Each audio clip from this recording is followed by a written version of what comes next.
오늘은 우리 신앙과 인생에 있어서 가장 본질적인 질문을 드리면서 말씀을 시작하겠습니다. 하나님께서 여러분을 구원하신 목적이 무엇이라고 생각하십니까? 하나님께서 여러분을 구원하신 목적이 무엇이라고 생각하십니까? 많은 분들이 이렇게 대답을 합니다. 천국에 데려가시려고요. 하나님께서 우리를 천국에 데려가시기 위해서 우리를 구원하셨습니다 라고 대답을 합니다. 어떻습니까? 맞는 대답 같습니까? 아니면 틀린 대답 같습니까?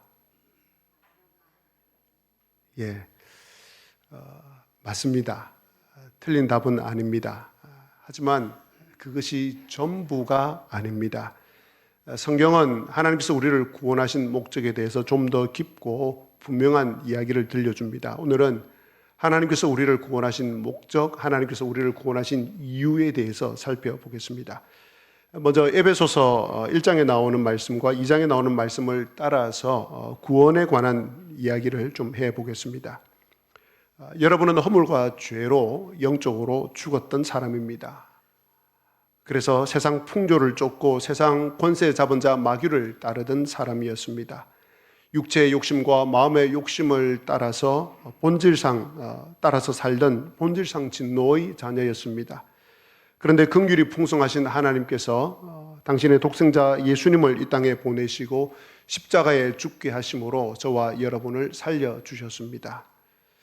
그 결과 저와 여러분은 모든 죄를 용서받고 하나님의 자녀가 되었습니다. 하나님의 자녀가 되었을 뿐 아니라 하나님께서 계신 보좌 우편에 우리를 앉혀주셨습니다. 얼마나 놀라운 은혜인지 모릅니다.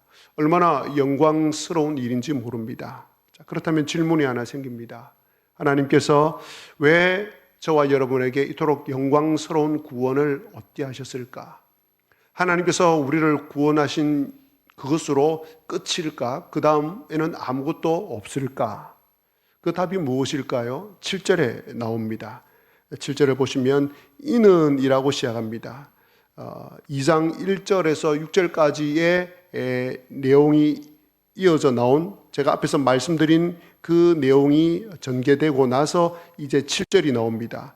하나님께서 우리에게 허물로 죽은 여러분을 구원받게 하여 주시고 하나님 우편에 앉혀주신 이유는 이라고 하면서 7절에 이는 이라고 시작을 합니다.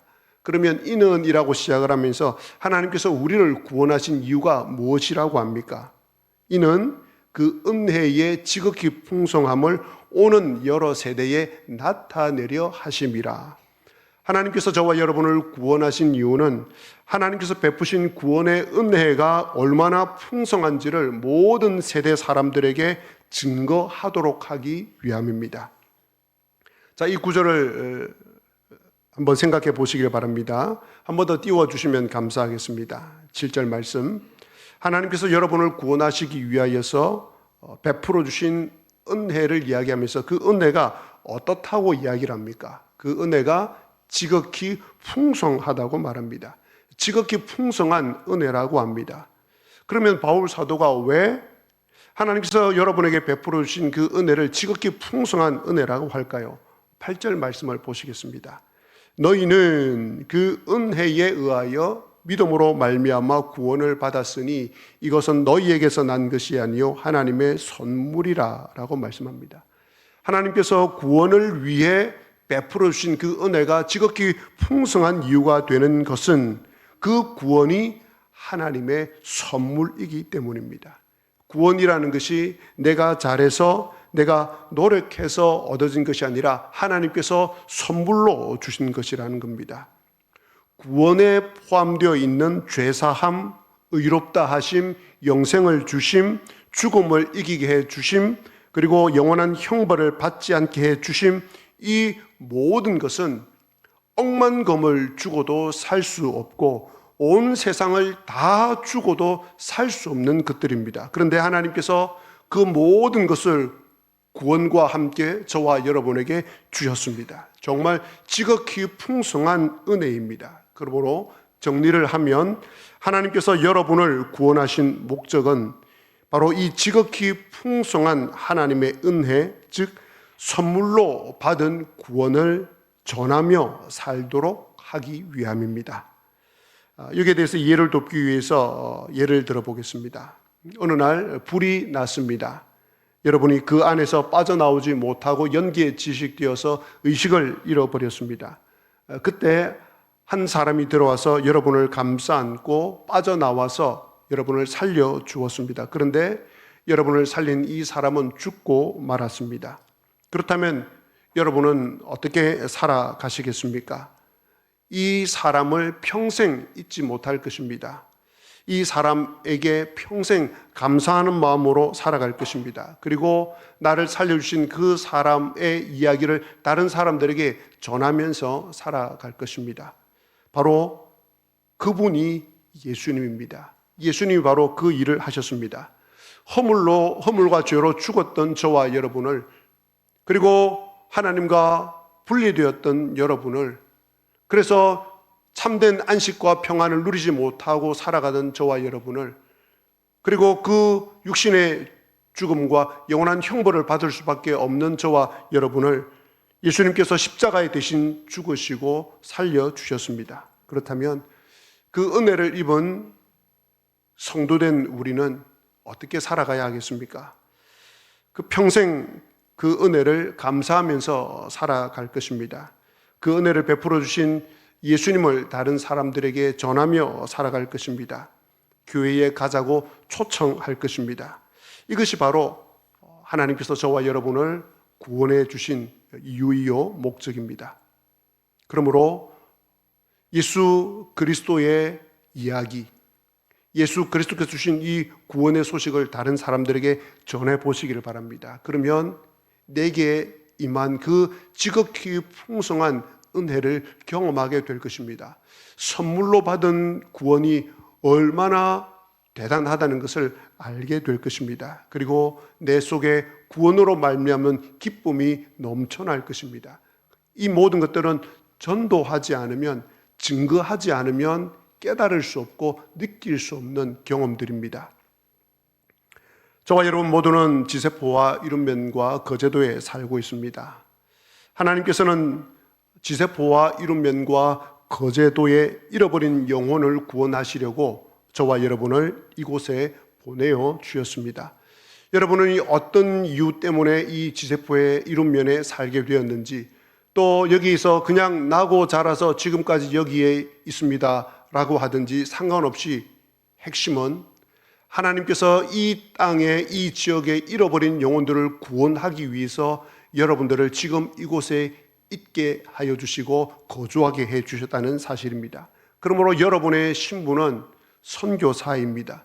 여러분은 지세포의 선교사입니다. 여러분은 이룬면의 선교사입니다. 여러분은 거제도의 선교사로 파송받아 오신 것입니다. 그런데 선교사가 선교지에서 살면서 자기 혼자만 믿고 그냥 살아간다면 그분은 선교사가 아닐 것입니다. 선교사의 사명을 감당하지 않는 사람일 것입니다. 선교사는 선교 지역에 오면 의도적으로 믿지 않는 이웃에게 다가갑니다.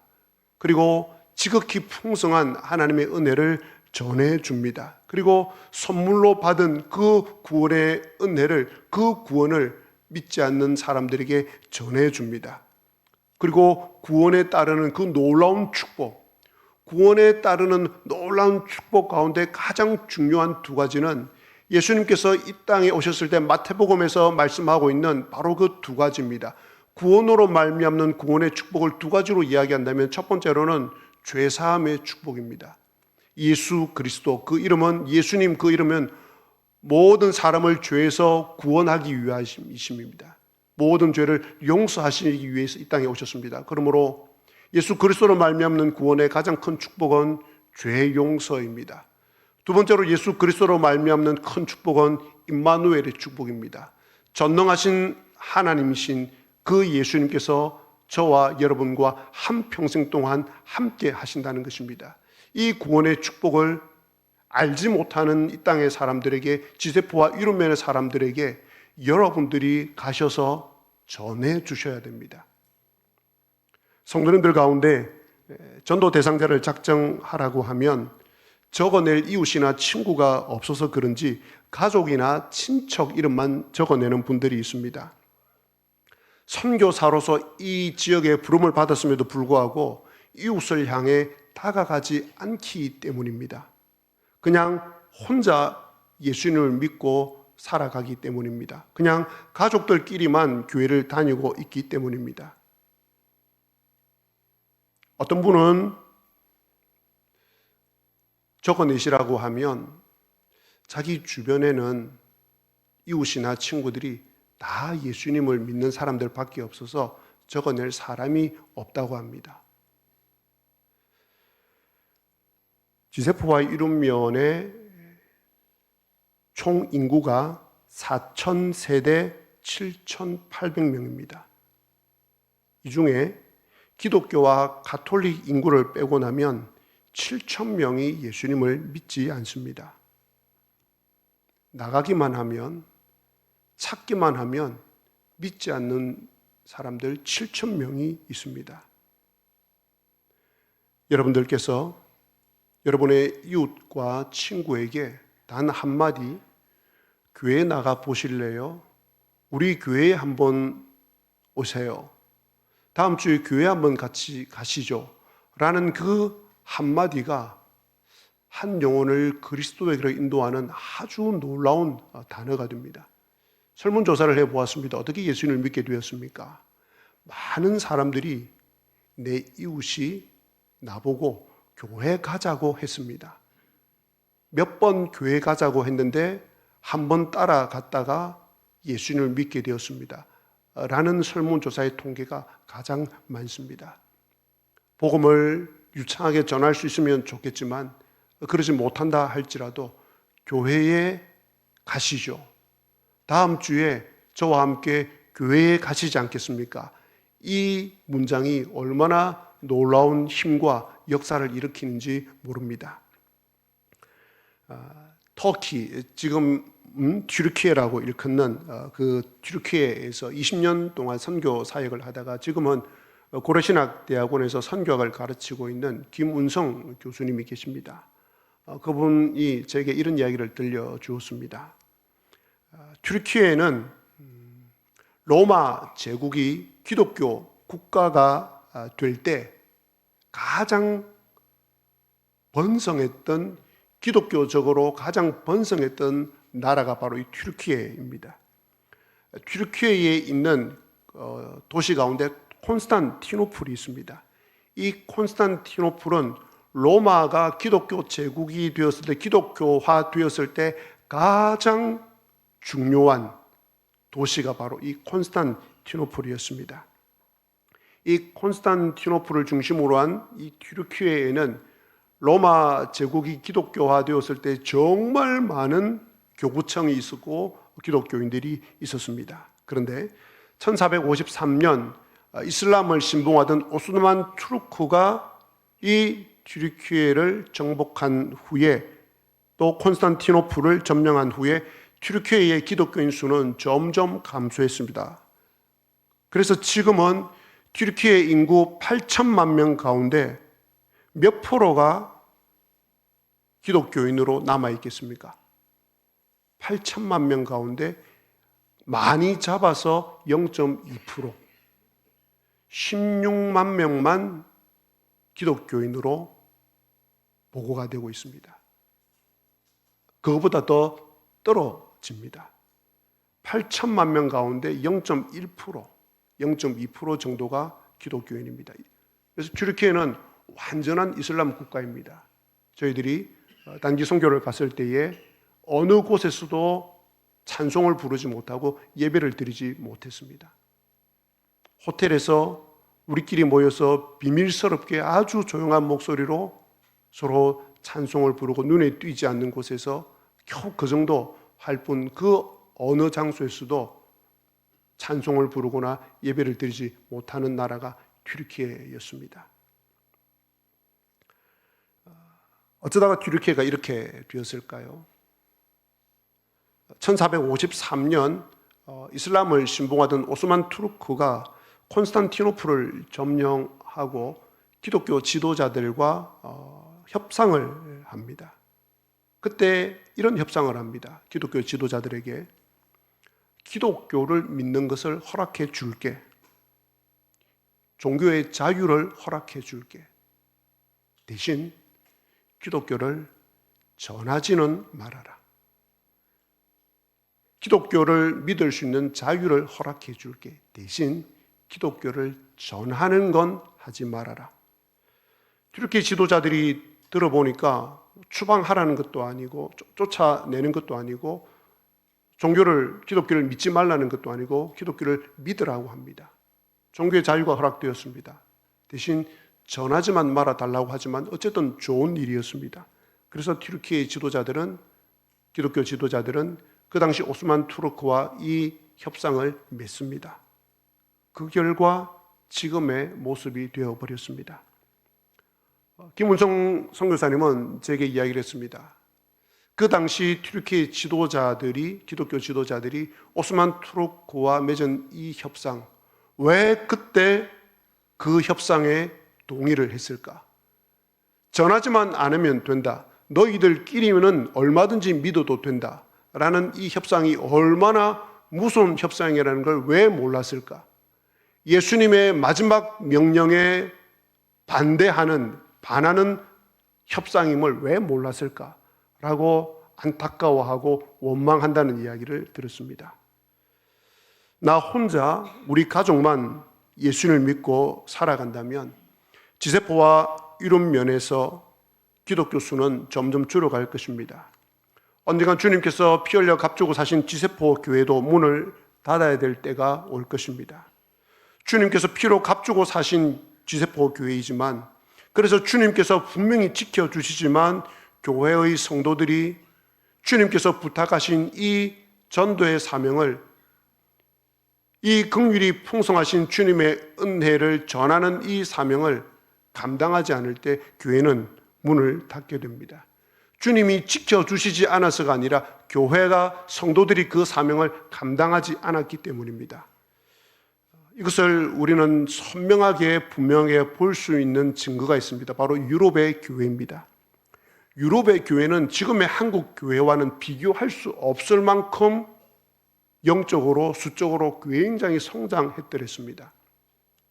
한국 교회와도 비교할 수 없을 만큼 성장했던 교회였습니다. 기독교가 융성했고 수많은 선교사를 전 세계에 파송을 한 유럽 국가들이었습니다. 그러나 지금은 완전히 몰락했습니다.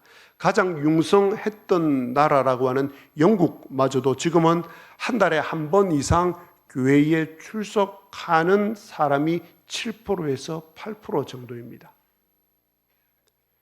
지금 현재도 많은 영국의 교회들은 팔려 나가고 있습니다. 그래서 카페나 레스토랑이나 공공사무실이나 암벽 등반장으로 사용이 되고 있습니다. 그러나 놀라운 사실은 그 가운데서도 전도를 하고 있는 교회는 여전히 살아나고 있다는 사실입니다. 제 친구가 영국에 유학 가서 직접 눈으로 보고 본인이 그 영국 사회 속에, 영국 교회 속에서 참여하면서 얻게 된 경험이라고 하면서 제게 들려주었습니다. 전도를 하러 나가면 사람들이 공공연하게 하나님을 저주하는 말들을 한다고 합니다. 아직 우리나라 사회는 그래도 하나님을 저주하는 말을 공공연하게 하지 않습니다. 영어로 예를 들어서 God damn이라든지 이런 저주하는 말을 감히 하지 않는데, 본인이 공부하고 있을 때 벌써 10년 전인데도 공공연하게 전도를 하고 있으면 하나님을 저주하는 말을 하고 전도를 하는 자기들 향해서 비난을 퍼붓고 그냥 앞에 대놓고 비난하고 욕을 하고 지나간다고 합니다. 그런데 자기가 속한 교회는 끊임없이 그럼에도 불구하고 그 공공거리에 나가서 전도하고 또 기차 공장 앞에서 전도하고, 그런 교회들은 여전히 그런 영국 사회 속에서도 살아남고 복음의 빛을 발하고 있다고 이야기를 들려주었습니다. 저의 누님은 GS25라는 편의점을 운영합니다. 편의점을 운영하기 전에 복음을 전하는 사명을 감당하는 가게에 되게 해달라고 그런 목적을 또 가지고 가게를 하겠다고 하나님께 기도를 했습니다. 그래서 GS25 편의점을 시작하면서 부활절이 되면 구운 계란을 사서 손님들에게 무료로 이렇게 다 나누어 주었습니다. 오늘은 부활절입니다 라고 하면서 구운 계란을 나누어 주었습니다. 그리고 손님들에게 다가가서 또 일부러 친해지면서 어려운 형편에 있는 손님들에게 무료로 편의점에 있는 음식들을 또 도시락들을 나누어 주었습니다. 그리고 마음을 열고 지내는 손님들에게는 교회에 가보시라고 예수님을 꼭 믿으시라고 또 이야기도 한다고 직접 들었습니다. 그리고 한 분 미혼모로 오시는 분과는 제법 깊은 교제를 나누면서 예수님에 대한 이야기도 하고 복음을 전하기도 했습니다. 한 2, 3개월 전이죠. 또 누님과 대화를 하면서 몇 달 전에 누님 가게에 오는 남자분이 있었다고 합니다. 자주 와서 서로 인사도 하고 이런저런 이야기를 나누었다고 합니다. 그래서 조금 분위기가 무르익어서 괜찮을 것 같아서 누님이 이 남자 손님에게 선생님 교회 한번 나가시죠 라고 했답니다. 그런데 그 이야기를 듣는 순간 이 남자가 무려 1시간 동안 저희 누님에게 기독교에 관한 비난으로부터 시작해서 그냥 막 쏟아낸 것입니다. 누님이 너무 충격을 받아서 그날 트라우마가 생겼다고 합니다. 이 남자 손님이 얼마나 쏘아붙였으면. 그래서 누님이 이제는 손님들에게 예수님 믿으세요, 교회에 가자고 하는 게 두려워졌다고 합니다. 그래서 그 남자와의 사건이 있은 이후로 교회에 가자라는 말을, 예수님 믿으라는 말을 가까운 손님에게도 하지 못하고 지나고 있었습니다. 그런데 한 몇 주 전인가요? 저와 통화하면서 이런 이야기를 했습니다. 그렇게 쏘아붙이던 그 남자가 저희 누님에게, 누님이 그 이후로 교회 가자 말도 안 하고 예수님 믿으라고 말도 안 하니까 본인이 직접 다가와서 저보고 교회 가라고 이야기 안 하세요? 이렇게 이야기를 하더랍니다. 그래서 누님이 좀 마음에 이제 좀 오히려 좀 풀어지고 좀 두려움이 좀 사라져서 이제 다시 손님들과 가까운 관계를 맺으면서 예수 그리스도를 전하게 되었다고 이야기를 합니다. 예수 그리스도를 알지 못하는 사람들을, 손님들을 볼 때마다 이 좋은 예수님을 모르는 것에 대해서 안타까움을 가지고 복음을 전하고 있습니다. 그런데 참 놀랍게도 저희 누님이 GS를 이제 2번째 운영을 하고 있는데, 신기하게도 이 GS 편의점이 누님이 맡으면 수익 구조가 때로는 GS 본사에서 처분하려고 했던, 장사가 워낙 안 되어서 했던 곳을 인수받았는데 누님이 시작하면서 이게 손익분기점이 정상으로 회복된 것이 아니라 너무 가게가 잘 돼가지고 전국에 이렇게 몇 개 뽑지 않는 점포, 장사 잘 되는 점포에 뽑혀가지고 또 여행도 갔다 오게 되는. 그래서 누님도 하나님께서 왜 이런 은혜를 주시는지 모르겠다고 하면서 하나님께서 자기를 참 불쌍히 여겨주시고 이런 선교적 마인드를 가지고 하는 자기에게 은혜를 주시는 것 같다라고 이야기를 했습니다. 사랑하는 교우 여러분, 우리 주 예수 그리스도에 관한 이 소식을 전하는 일에, 그 풍성한 긍휼하심을 전하는 일에, 그리고 선물로 받은 이 구원의 소식을 전하는 일에 여러분도 한번 참여해 보시길 바랍니다. 적극 참여해 보시기를 바랍니다. 국내 전도뿐 아니라 해외 전도인 선교에도 관심을 가져보시기 바랍니다. 모든 민족이 구원의 소식을 듣고 모든 민족이 영광스러운 우리 주 예수 그리스도를 만날 때까지 이 선교의 사명이 계속해서 진행될 수 있도록 선교를 위해서 기도해 주시기 바랍니다. 그리고 선교 헌금에 적극 동참해 주시기를 바랍니다. 우리가 나가지는 못해도 선교사님들을 물질적으로 후원하는 것이 곧 선교입니다.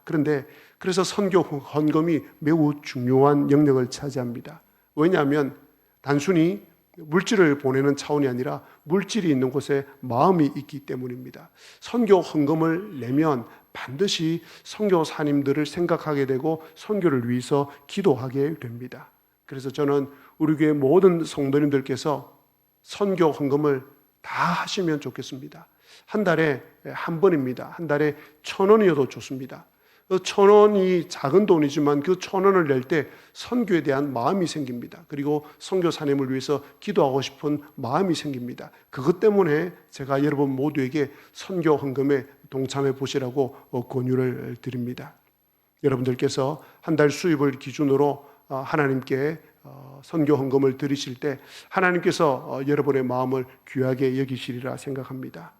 하나님께서 여러분을 구원하신 목적이 다른 사람들에게 이 복음을 전하는 것이기 때문에 여러분들이 이 일을 감당하실 때 정말 구원받은 자로서의 삶의 목적과 기쁨을 가지고 살아갈 수 있게 될 것입니다. 바로 없기는 여러분을 통하여서 한 영혼 한 영혼이 주님께로 돌아와서 죄사함을 받고 우리 주님과 함께 이 땅을 동행하고 또 영원한 나라에 들어가는 놀라운 은혜가 주어지기를 주님의 이름으로 기원합니다. 이제 하나님께서 여러분을 구원하신 두 번째 목적입니다. 그것이 무엇입니까? 10절 말씀을 함께 보겠습니다. 우리는 그가 만드신 바라 그리스도 예수 안에서 선한 일을 위하여 지으심을 받은 자니 이 일은 하나님이 전에 예비하사 우리로 그 가운데 행하게 하려 하심이라.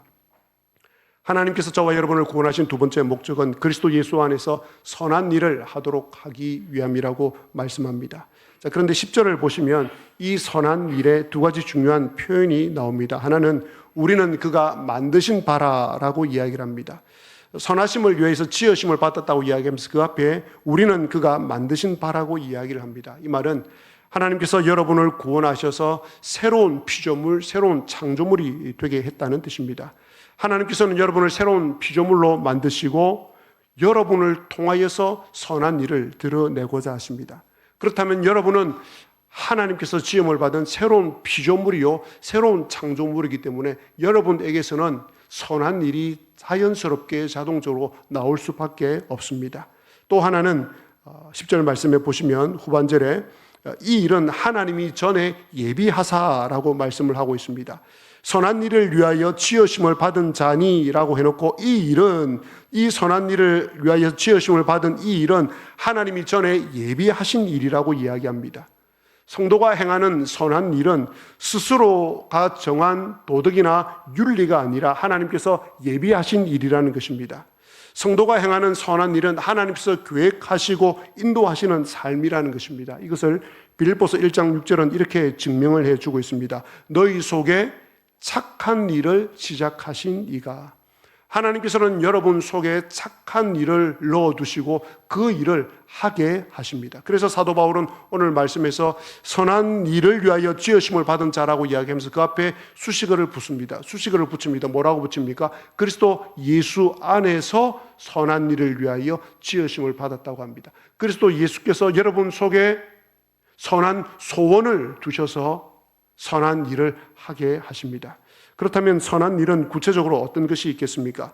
정확하게 말하면 선한 일이라는 것은 새로운 피조물된 구원받은 여러분들이 여러분에게서 나오는 모든 행동이 선한 일들입니다.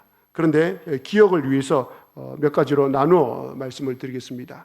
첫째는 마음과 목숨과 뜻을 다하여 하나님을 사랑하는 일입니다.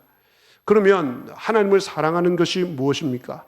요한일서 5장 3절 말씀입니다. 하나님을 사랑하는 것은 이것이니 우리가 그의 계명들을 지키는 것이라.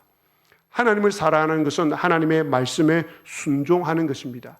하나님 말씀에 순종한다는 것은 하나님과 관계가 되어 있다는 것입니다. 하나님과의 그 관계 속에서 나오게 됩니다. 그러므로 구원받은 성도에게서 나오는 그 모든 선한 일은 하나님과의 관계 속에서 출발합니다. 하나님과 교제하고 하나님과 동행하면서 하나님께서 내 마음속에 두신 선한 소원을 가지고 행하기 때문에 여러분은 하나님과 관계를 맺는 일에 최선을 다하셔야 됩니다.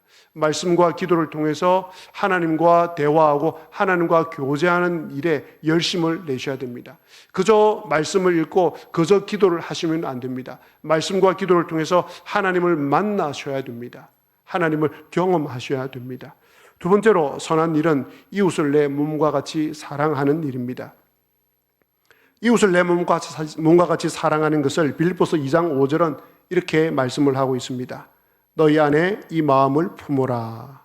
곧 그리스도 예수의 마음이니 그는 근본 하나님의 본체시나 하나님과 동등됨을 취할 것으로 여기지 아니하시고 오히려 자기를 비워 종의 형체를 가져 사람들과 같이 되었고 사람의 모양으로 나타나셨음에 자기를 낮추시고 죽기까지 복종하셨으니 곧 십자가에 죽으심이라. 바로 이 예수 그리스도를 본받으라고 말씀을 하고 있습니다.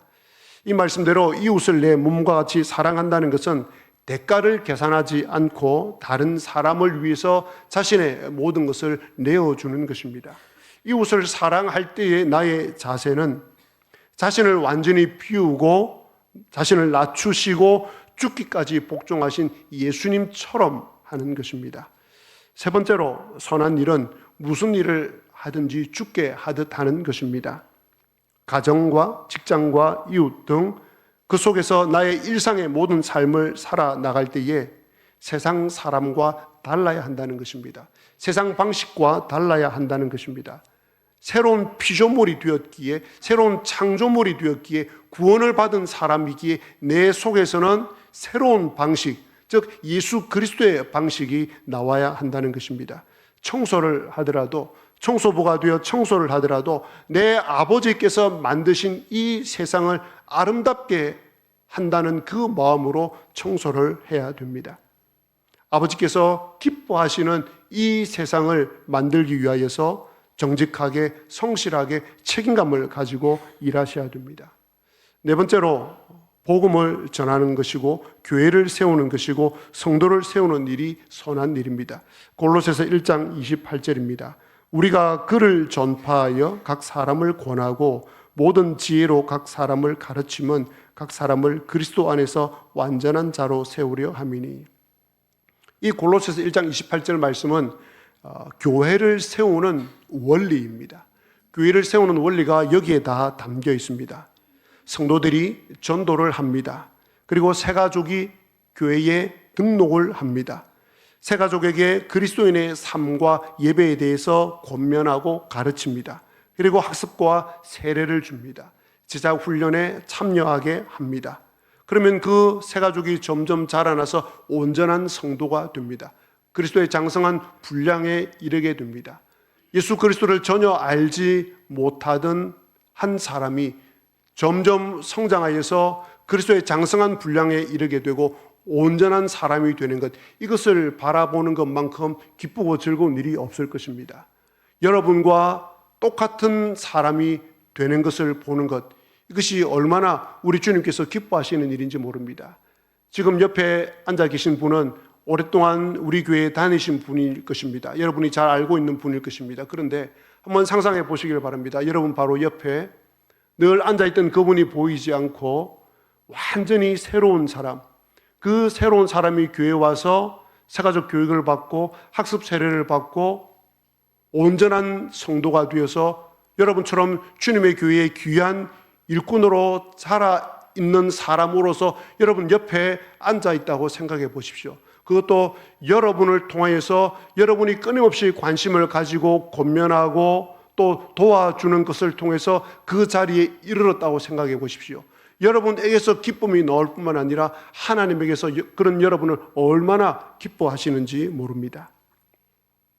이 네 가지를 마음에 새기시고 하나님께 기도하시면서 내가 할 수 있는 구체적인 선한 일들을 보여달라고 기도하시기를 바랍니다. 또 마음이 통하는 분들과 이런 대화를 나누면서 구역이나 전도회에서 물론 많은 대화를 나누시겠지만 오늘 드린 이 말씀, 마음에 새기시고, 그러면 우리가 정말 선한 일을 위하여서 예수 그리스도 안에서 선한 일을 하는 것이 구원을 받은 우리의 목적이라고 했는데, 어떤 선한 일을 할 수 있을까? 무슨 선한 일을 하면 될까? 나 혼자는 하기 힘든데 우리 같이 이 일을 하면 어떨까? 라는 대화들을 나누시면서 선한 일을 찾아보시기 바랍니다. 그럴 때 하나님께서 여러분 마음속에, 두세 사람의 마음속에 선한 소원을 넣어주실 것입니다. 그 선한 소원을 두고 행하실 때 여러분을 통하여서 사람이 살아나고 사람이 세워지고 교회가 살아나는 많은 영혼들이 주님께로 돌아오는 놀라운 역사가 일어날 것입니다. 말씀을 맺겠습니다.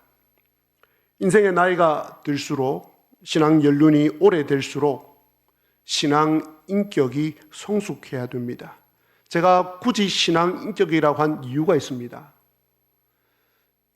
나이는 많아졌는데, 교회 다니는 횟수는 오래되었는데, 기도는 많이 하는 것 같은데, 성경은 많이 읽는 것 같은데, 그 신앙과 인격이 하나가 되지 못하는 분들이 있기 때문입니다.